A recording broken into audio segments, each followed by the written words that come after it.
তো প্রথমেই আসি আমরা অক্টোপাস 9 ব্রেন এআই চিপ।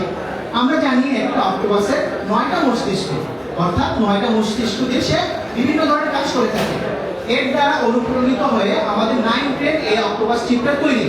অর্থাৎ এটা আপনি যখন মেশিনে আপনাদের ফ্যাব্রিক ফিলিং করবেন, ফ্যাব্রিক দিবেন, এটা রিয়েল টাইমে অর্থাৎ দেওয়ার সাথে সাথে ফ্যাব্রিকটা ডিটেক্ট করবে এবং অনুযায়ী ফিলিং ফোর্স সেটা নির্ধারণ করবে, যার কারণে আপনার সুতা কেটে যাওয়ার সমস্যাটা রোধ হবে। যদি আমরা আরেকটু ভালো মতো বুঝতে চাই, তাহলে এই যে আমাদের এআই অ্যালগরিদম অর্থাৎ এআই কিভাবে কাজ করবে সেটা আমরা দেখতে পারি।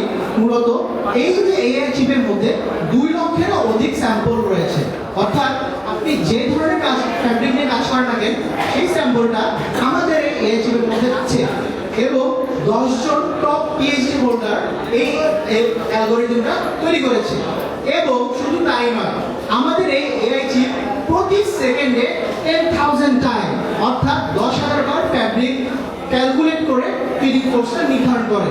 তাহলে বুঝতেই পারছেন এই টেকনোলজিটা কতটুকু কার্যকর।